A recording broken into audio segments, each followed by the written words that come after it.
This episode is brought to you by Tools and Weapons, a podcast hosted by Microsoft Vice Chair and President Brad Smith. In it, global leaders discuss the promise and peril of the digital age, from environmental sustainability and cybersecurity to ethical AI. Guests like journalist Kara Swisher and Microsoft CEO Satya Nadella share lessons from their past to reframe some of society's toughest challenges and seek new solutions. Follow Tools and Weapons with Brad Smith on Spotify now. Often the people that you're going to pay to subscribe for have probably given you a lot. Like, this is that thing of adding value in the world.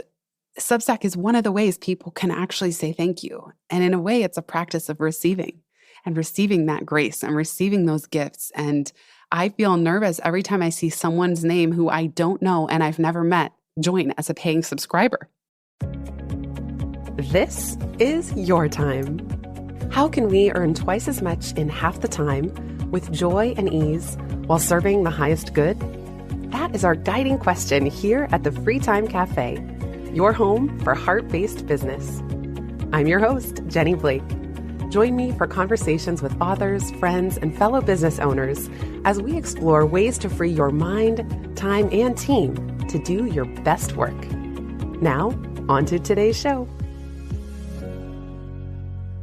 Welcome back, free timers. I hope you've had an amazing summer. I've missed you. I was running crossover episodes in August, and I'm just so happy to be here back on the mic and to have you here listening with me. In fact, I took that time off in August, not to rest as I was expecting, but to migrate my entire business, all my newsletter lists, over to Substack. You're going to hear more in this episode. That's a BFF bonus episode from our private feed. And I'm replaying it here because you can hear my genuine enthusiasm just 1 month in. This has been a big summer. I started documenting what was going on because I just couldn't take the pressure anymore. In a secret stealth project that I called Rolling in Dough, D-O-H, with a facepalm emoji, thanks to some brainstorming help with my friend Brooke.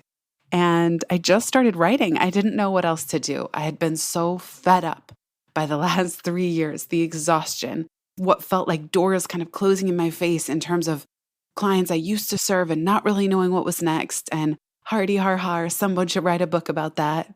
In any case, I just started writing. And one of my posts for this new project is called Writing My Way Out, after the popular Hamilton song.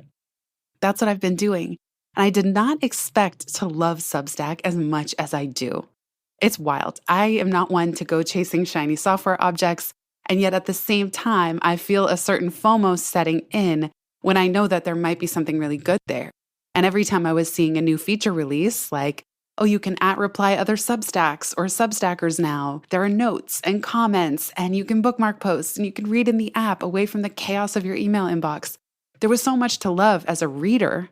And then once I started the project Rolling in Dough, I was just falling in love with the platform as a writer as well. And it's gotten me to write deeply personal essays for the first time in 15 years. And the community that's forming there is so thoughtful and generous, and maybe that will change. And if it will, we'll pivot again.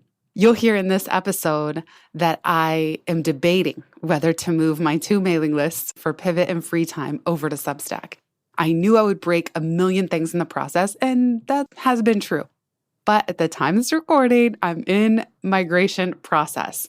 That's about 20,000 people, and I was so nervous to piss everybody off. And I was also so nervous to offer paid subscriptions.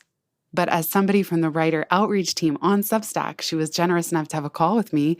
She said, don't be shy about it. Explain to people that this is how to sustain your business. And I like to say now that I run a delightfully tiny media company, and it's true, being able to, for the first time in almost 20 years of publishing podcasts and writing for free online, there is something so refreshing about inviting people to support the work if you feel called to do so, and also supporting writers and thinkers that I really admire. There's one person I follow who practices what she calls artistic tithing. She says 10% of her income goes to supporting other writers on the platform. I love that. So I now pay for 16 fellow Substackers. The latest is Liz Gilbert, who just joined. And at first I was fearing subscription fatigue, of course, like so many of us. But this combined expense has really become the happiest money that leaves my bank account every month. I wasn't expecting that. That's the title of a book, Happy Money, that I did enjoy. I just love supporting people, and it's a business expense. For me, maybe I'll try to cap myself at 20, but it's about $100 to $200 a month. Now, that sounds outrageous, but if you think about supporting the people that you really want to see their work continue, and that, like for me, I've gotten so much out of the writers and thinkers that I admire that their work is priceless to me. It has created so many shifts for me personally and in business. So it's just something that I'm happy to do right now, even when funds are so tight. I think you'll like Rolling in Dough if you haven't already checked it out. And an episode I'm going to release with my friend Jonathan Fields coming up. It was still in stealth mode. Nobody knew about it except my private BFF community and a small handful of friends. But now it's at about 300 subscribers. And a lot of that is because of Substack's great discoverability. That's one of the main reasons that I did decide to take the plunge and move everything over, because I felt like every time I sent a newsletter, it was just going into the void. It wasn't saved in any archive page online that's browsable by future readers. And people could forward it to a friend, but it wasn't really built for sharing. Whereas with Substack, I feel like there are so many natural ways for people to encounter the work, which is really exciting. Michael has been describing Rolling in Dough as money in the city, saying I'm taking over where Sex and the City left off, because the tagline is Divine Disaster Diaries from a breadwinning business owner living in New York City. Leanne Hughes, who's a longtime BFF member, calls it business reality TV. And I was really grateful for some kind words from Meg Johnson, who says, ever read something that makes your heart scream, yes? That's every week with Jenny Blake. Meg is a fellow member of Creator Kitchen that you heard me talk about with Jay Akunzo. There's really, truly a sense of community forming that's super delightful. So even if you don't start a Substack as a writer, I highly encourage you to download the app. You're probably already subscribed to many more Substacks than you realize, and just see how your experience is as a reader and a community member of the people that you really enjoy reading and following. I follow a mix of off-mainstream political stuff. I follow personal essayists. I follow humor writers. I follow gossip columnists. I mean, like, I run the gamut. I'm kind of willing to subscribe to anything and everything, at least in the beginning. But you'll find what works for you and what you really look forward to. So even though I promised myself that I wouldn't create anything new this year, I did break that promise because I parted ways, sadly, with one of my all-time favorite clients that BFF alumni and former podcast guest Kelly Thompson calls a big gorilla client. And so Rolling in Dough and the subsequent move all over to Substack is what's next for me. Because as I said in one of my early posts, if this were a dating situation, I would tell myself to read the room. They're just not that into you. So I'm actually doubling down on one-to-many, which I have known about myself for a long, long time, but specifically trying to make the one-to-many communications that I create, like this podcast and the newsletters, a bit more sustainable. So I hope you enjoyed this episode with my thoughts on Substack after I was 1 month in. And now that I'm 2 months out, I can say yes, yes, yes to all of it and then some. If you have any questions or comments as a follow-up, guess what? You can now leave them for me in Substack because I'm also publishing podcast episodes there too. It's really cool. Now, podcasts and newsletters can be published in the same feed. So I'd love to hear from you. Let me know what's on your mind and if you have any requests for a follow-up episode. Happy listening. Hello, hello, besties. For this month's bonus episode, I thought it might be helpful to reflect on my first month of going live with the super secret Substack that mainly you and a small handful of friends got direct access to. Although, true to one of the benefits of Substack, others are already starting to find it. I'm referring to Rolling in Dough, Divine Disaster Diaries from a breadwinning business owner living in New York City. Some of you are already subscribed. Thank you so much. One of the things we'll talk about is just how easy Substack makes it for writers to earn a viable living at some point doing this. Now, I might have already lost some of you because you're thinking, enough already. Why do you keep talking about Substack? The reason is that I have not been this giddy and excited about software since I encountered Notion and really started getting into Notion in, I want to say 2019. When I feel this jazzed by something, there's just a sense of aliveness and possibility. And it's not just the technical side of the software. It's a sense of community that brings me back to my early blogging days, the days before social media, the days before it was just all out chaos and clickbait online. So the reason that I keep talking about it is because I was looking over the fence at Substack from its inception, at first annoyed. Why do these people think that we need their help monetizing our platforms? We've been using PayPal and Venmo and all these solutions for years. Or we've had newsletter software. Like in the early days, I was on MailChimp, and then I moved my entire back end of my business to Kajabi. But even in that time, ConvertKit has been releasing so many new and wonderful features for people. And that's just to name a few software for email marketing and powering the back end of your business. Those softwares, though, can get very, very expensive. And there's a big switching cost, and not to mention sunk costs of investing in one of those systems, creating intricate, years-long, evergreen welcome autoresponder series, segmenting and tagging of lists depending on who clicks on what over years and years and years. So there's a lot of business equity and software equity that we've all probably built up within whatever platforms it is that we're using. And for those reasons, every time Substack would announce a new feature release, I'd get even more curious. But I'm thinking, there's no way I can justify that given how much I've already built in my business backend. I also started to hear the founders on more podcasts. As I heard them describe the platform and it really being a place where they're trying to curate editorial writing and personal writing, not marketing, not business, not selling, not advertising, it started to be more and more compelling. Finally, when I had that brunch with my friend that I describe in the story behind Rolling in Dough, some of my earliest posts on the Substack, she had been on this platform and I said to her, I'm really curious, but I don't know what I would do. Would I move my two main lists? And it all felt so heavy and confusing. But as we started brainstorming personal writing that I could do, that I could pilot the platform, we came on this title that was so energizing. I just decided I'm going to go for it. And the reason that it's a secret Substack, or I was also calling it a secret pop-up Substack, is that I didn't want to make a big announcement. Also because I wanted to build the courage to write so personally as I haven't done in years. But I also wasn't sure yet. Am I going to like this? Do I want to do more with it? How do I want to carry this forward? I don't know. I just wanted to try it out.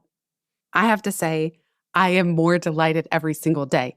And they're not paying me to say this. I don't have an affiliate thingamajig to give you in the show notes. There's no agenda here other than to tell you, I can't believe how surprised and delighted I am. There's many reasons for that. To name just a few. First of all, as many fellow besties have pointed out, and especially those of you who are already on Substack, it's really easy to use. You sign in when you go to write a new post. It's super streamlined. Something about it feels exciting. It makes you want to write. It makes you want to create and craft stories. I don't know why. There's just something about the ease of how easy it is to use and set up that is very, very joyful. Now, don't get me started on the settings. I had existential Substack settings anxiety when I was first looking at how many flippin' options there are.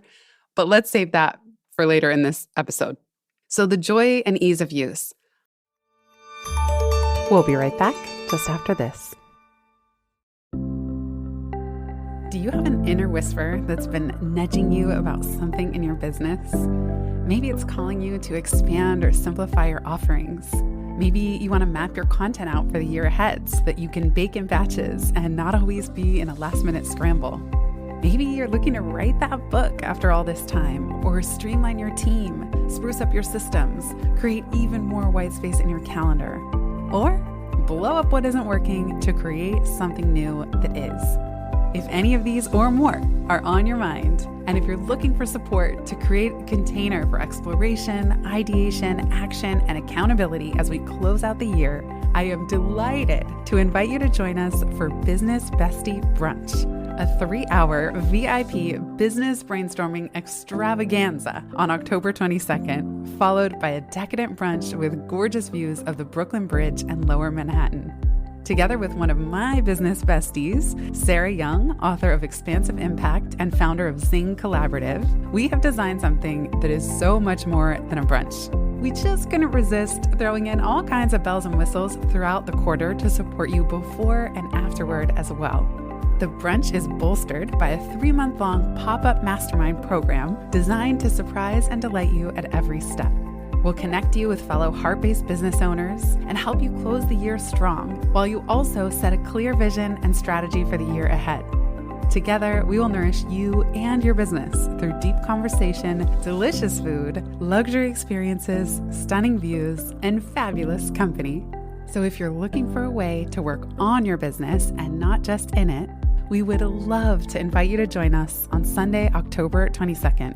Together with this small, intimate group, we will envision what's possible and start setting a strategy to implement the most joyful, abundant next steps for you and your brilliant business.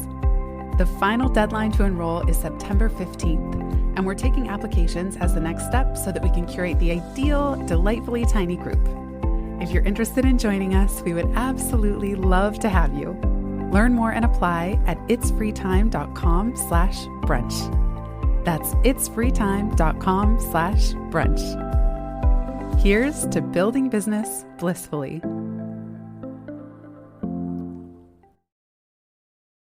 This episode is brought to you by Tools and Weapons, a podcast hosted by Microsoft Vice Chair and President Brad Smith. In it, global leaders discuss the promise and peril of the digital age, from environmental sustainability and cybersecurity to ethical AI. Guests like journalist Kara Swisher and Microsoft CEO Satya Nadella share lessons from their past to reframe some of society's toughest challenges and seek new solutions. Follow Tools and Weapons with Brad Smith on Spotify now.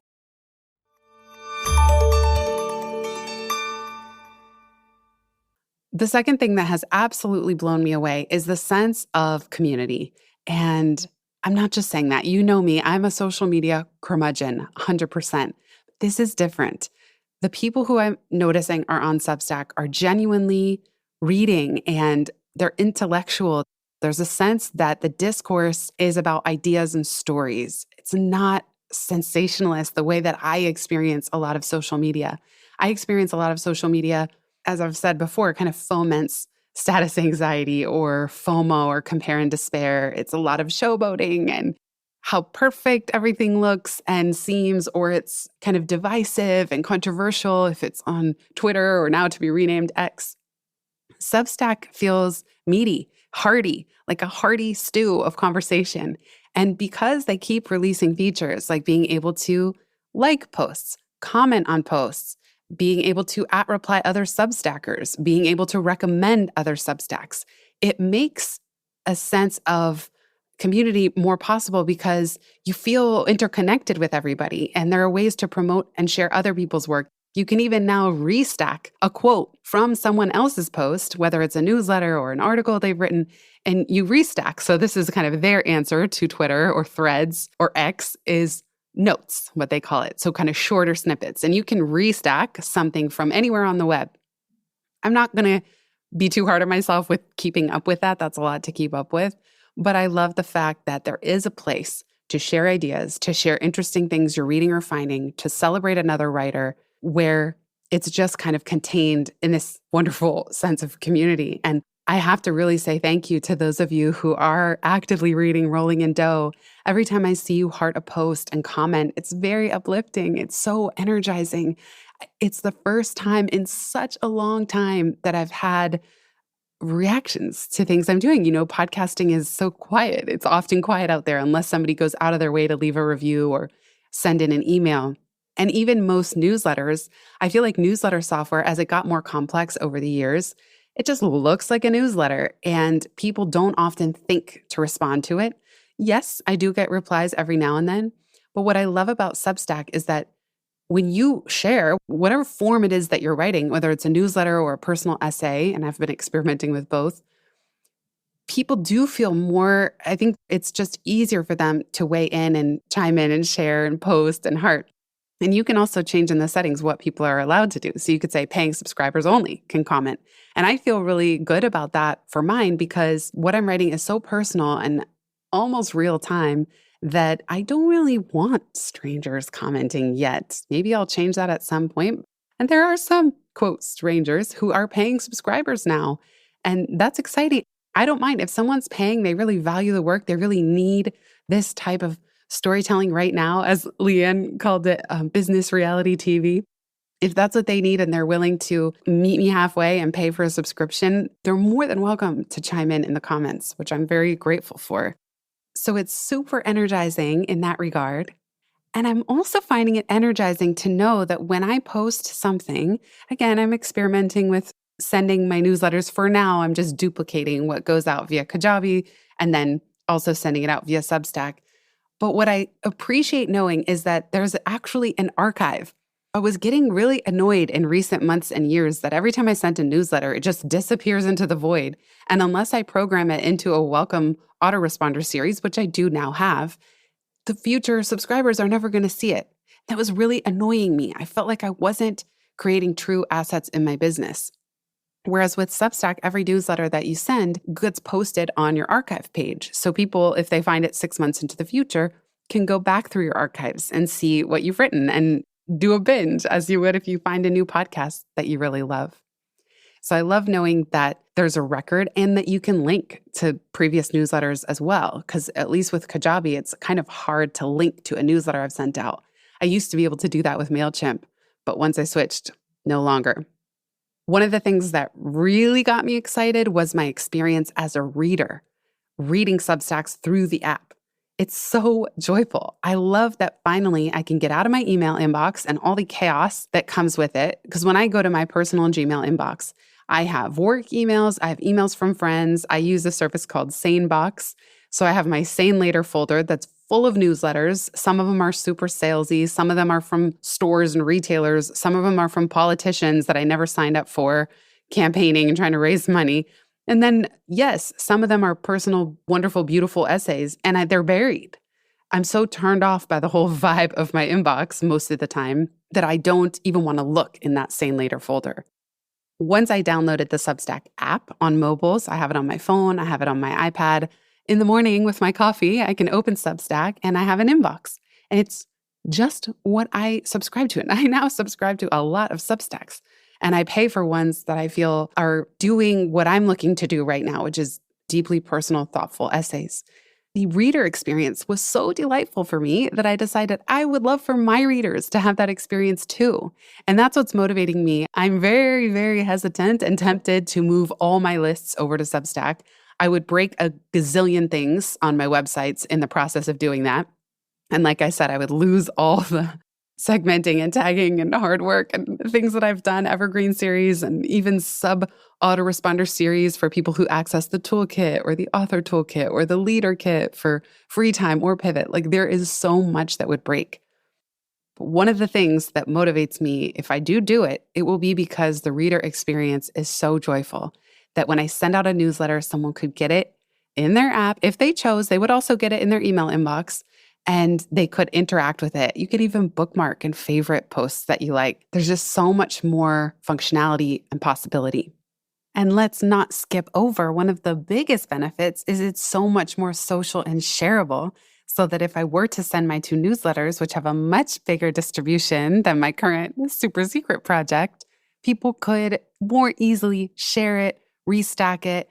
It's discoverable, it's searchable. And so I feel like the organic growth that is built into the platform and the network effects of how many people are joining the platform makes it very compelling, almost as a marketing vehicle in and of itself, rather than feeling like my newsletter is standing alone, isolated on an island, and it's all up to me and on my shoulders how I get it in front of people. I do feel like what Substack is enabling is for newsletters to become more social, more shareable, more discoverable. The fact that there's a culture of paying writers for their work on Substack is also deeply refreshing. I have been doing the online thing for almost 20 years, and you probably have a broken record now. I started in 2005, so officially it's 18 years. That's a long time. And so much of what I do and have ever done has been free, because that was the culture of the internet. It was blogging for free. And of course, who's going to pay a 20-something to blog? No one. Cool, no problem. And I've gotten priceless things from every single, quote, free activity that I've ever done online. But publishing 14 podcast episodes a month. One of those is behind the paywall here in BFF, so technically that one's paid.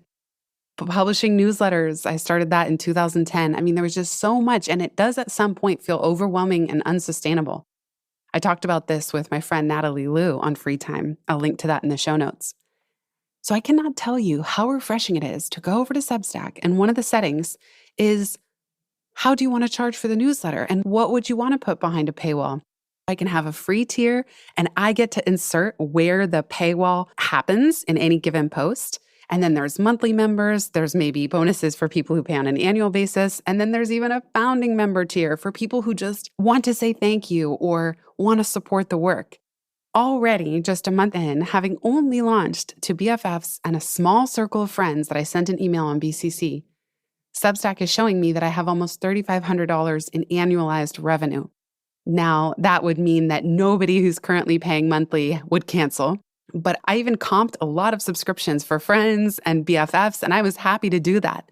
So the fact that anyone's paying at all right now is a miracle. It's a miracle. I can't tell you how grateful I am, how hopeful I am. Those of you who are contributing as paying members, and again, no shade, I know we're all having subscription fatigue. If you can't do that right now, I'm so grateful for anyone who's reading it at all, comped or paid. The whole reason I sent it to you and my closest friends is just to have some emotional support, like bumpers at the bowling alley, while I get this thing off the ground. But the fact that any money's coming in at all has me feeling like, oh, I just found water as I was walking through the desert, really uncertain about corporate work. And then here now this thing, and I don't want to overly build it up or overhype expectations, but it's so refreshing. It's just all I can think to say, that there is possibility here. And Substack has created, more than any other newsletter platform, has created a culture of paying the writers who you value for their work. I know that it gets overwhelming because there's double or triple the amount of Substackers that I would want to pay on a monthly basis than I feel that I can right now. So I am being discerning too. And I know that that element might feel like it has pressure, but I think the positive side of that is that you get to pay for the ones that you really need, or you really love what they do and you just cannot resist. You must see what is behind the paywall. And often the people that you're going to pay to subscribe for have probably given you a lot. Like, this is that thing of adding value in the world. Substack is one of the ways people can actually say thank you. And in a way, it's a practice of receiving that grace and receiving those gifts. And I feel nervous every time I see someone's name who I don't know and I've never met join as a paying subscriber. I get nervous, like, are you going to like it? Thank you. I don't even know what to say. I'm just super grateful. The fact that it's enabling creators like us and small heart-based business owners like us to meet our readers halfway, our community halfway, and then think about, well, how can I add value? Like, what do people value? What will they want to pay for? And not overly pandering to that. But the fact that it's so seamlessly built into the platform is a beautiful thing. I'm really enjoying it. We'll be right back just after this.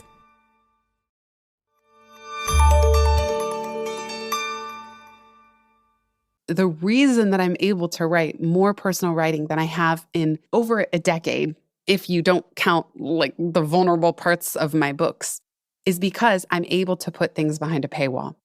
I would not want to post publicly about corporate clients, some of whom I've been under NDAs with, if I knew that that was going to be Google searchable, or if I knew that strangers off the internet, or even people who work in those companies, would be able to come to my website and just easily see and access what I was saying, because I'm walking a little bit of a tightrope here with this project.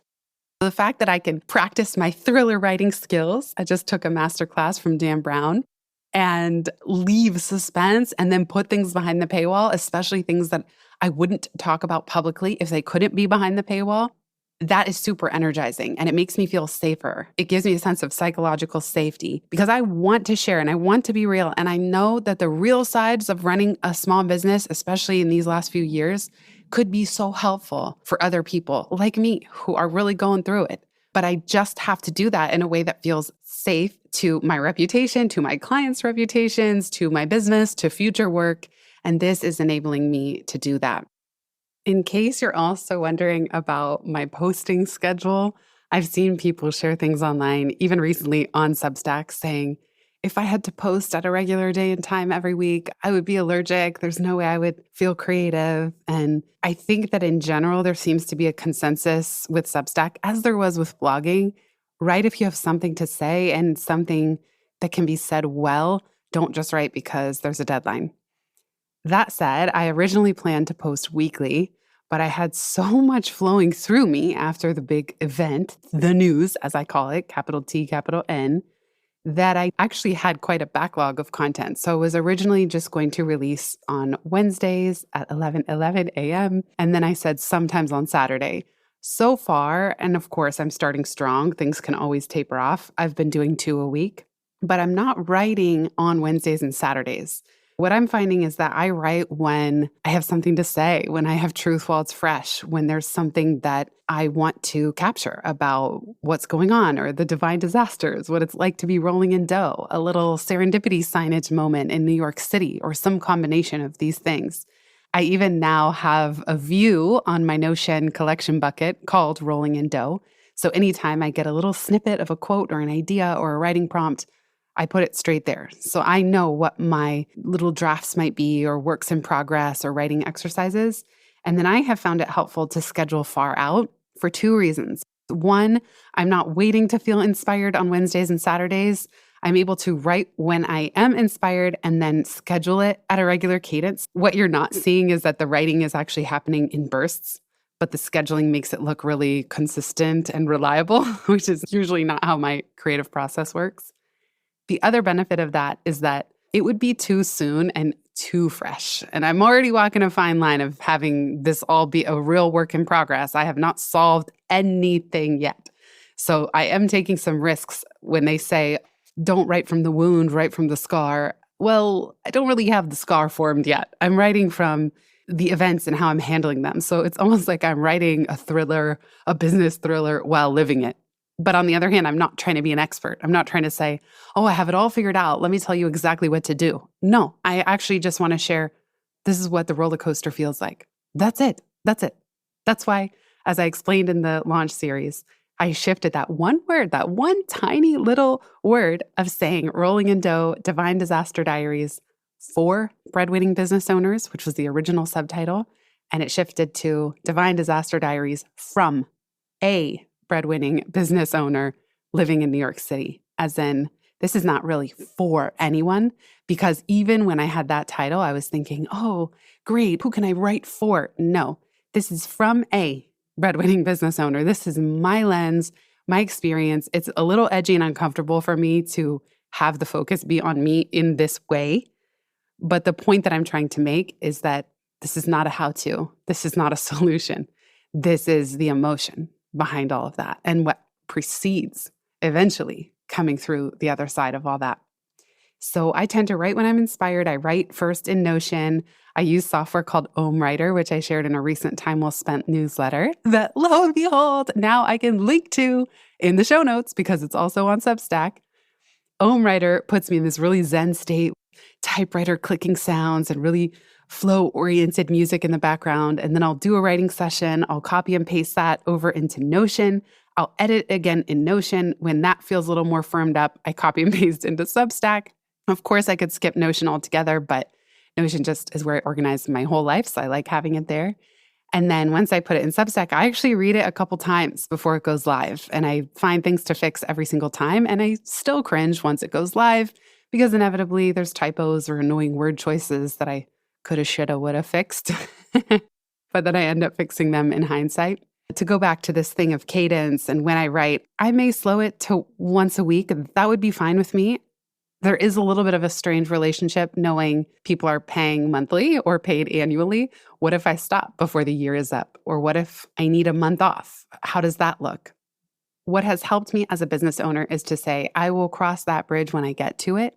I can't let that fear or those concerns stop me or hold me back. And usually the way that I handle those is if I need a month off or if I close the whole thing altogether and there are people who've prepaid, I just come up with another way to add double that value. So, okay, I'm closing this. Those of you who joined at an annual subscription yesterday, here's what I'm going to offer you as a thank you for being here for the day that you were. And now that you won't get the next year of posts, but they would have still gotten the archives up till that point. So yes, there are nuanced things that you would need to figure out and more nuanced responsibilities in a way if you're accepting payments from people. But I also find that accountability to be a good thing. I like a little bit of deadline and accountability and having skin in the game. When I'm left to my own devices, oh yeah, just write whenever you feel like it and share it if you feel like it, and no one's going to pay for anything. I don't do it. The whole reason that I'm able to stay so consistent with my podcast is that I pay a production team who's waiting on me. There's deadlines. They're asking for things. It keeps me accountable. And the only reason that I record 4+ solo episodes a month is because I pay for recording space. And I pay enough that it hurts if I go into that studio and I waste that time. It hurts. I think I'm paying at least $50 an hour. And now they just changed my favorite room. The only room with natural light is $125 an hour. So I obviously don't use that one anymore.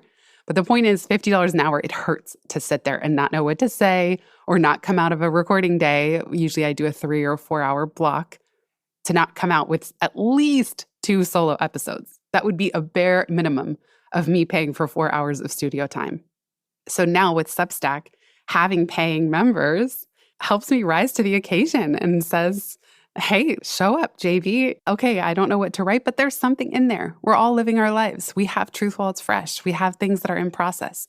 You might not want to share as much as I'm sharing, but this is just a long way of saying that I don't expect that I get inspired every Wednesday and every Saturday. I like scheduling things because it allows me to live the thing first. And then I am finding that having a month or 2 delay of when that truth while it's fresh topic goes live, by the time comments are rolling in about it, I'm past it. I'm not still living like the hardest day ever. And then now everyone's commenting on it. That would be kind of awkward. So I like the fact that I write while it's real and fresh and present and it's all in my mind and in my heart. But by the time that it comes out, I've usually metabolized it in some small way, even if not completely and forever. And I obviously don't have the hardy 2020 hindsight. Oh boy, what a year. I don't have hindsight of looking back at myself now, a year from now or 5 years from now.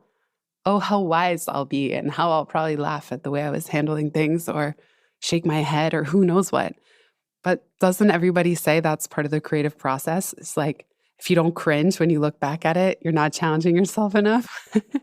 So I'm embracing the cringe, I'm embracing the awkward, and I'm grateful that I schedule things a month or 2 after they happen so that it buys me a little time to process solo and within myself before other people are engaging with those events. My reflections a month in are completely overjoyed and delighted. I'm a little unsure what I'll end up doing with my other 2 newsletters for Pivot and Time Well Spent. For now, I'm going to double publish. It's not ideal because then I'll be maintaining 2 lists of people. But when I send out a newsletter, just until I make the final decision, I'm going to publish to both places. And I even imported my podcasts. I am creating extra work for myself, but I do love the idea of podcast episodes going live in the Substack app as well, which will be extra work. Currently, I put my podcast up in Megaphone, Squarespace, and now Substack. But for the first time ever, beyond Spotify's comment feature, any Substackers, any Substack readers would be able to reply to a podcast in the comments, heart the episode, reply, share your thoughts. I've even seen people do reader threads, and I want to do one soon, putting a call out for your Divine Disaster Diaries stories. And so I just get super excited, and it's breathing new life into my work and my relationship to sharing my work and my thoughts and stories publicly online.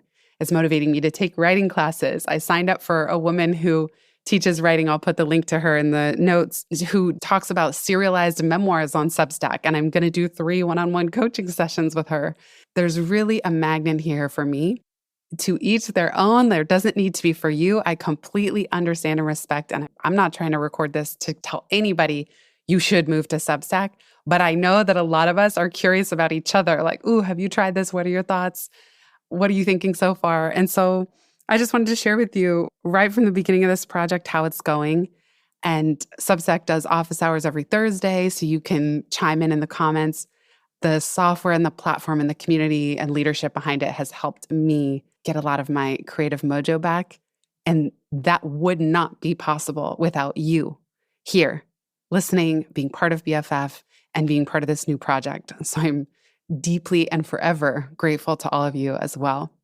I would love to know your thoughts. Let me know in the comments on Circle and just share your experiences, even as a Substack reader. If you try out the app, even if you don't plan to move any of your content over there, there's a lot to love from the reader point of view too. So I'll put all the links and resources I mentioned in the show notes, and I'm wishing you a wonderful rest of your day and a wonderful month ahead. Bye, everybody. If you've listened this far, you get a gold star. Thank you. Word of mouth is the most joyful way we can grow this show, and it helps us land interviews with the luminaries and insightful guests that you would most love to hear from. Please send this episode to a friend who might find it helpful. And for show notes and related links from this episode, visit itsfreetime.com. While you're there, make sure you're subscribed to the Time Well Spent newsletter. You'll get instant access to my tech toolkit, a continually updated list of all the software I use, along with the total monthly spend to run my business, where no one works full-time, even me. Visit itsfreetime.com/join. Remember, you are running the show. It's time for radical reimagining, and everything is up for grabs. Let it be easy, let it be fun, and build with love.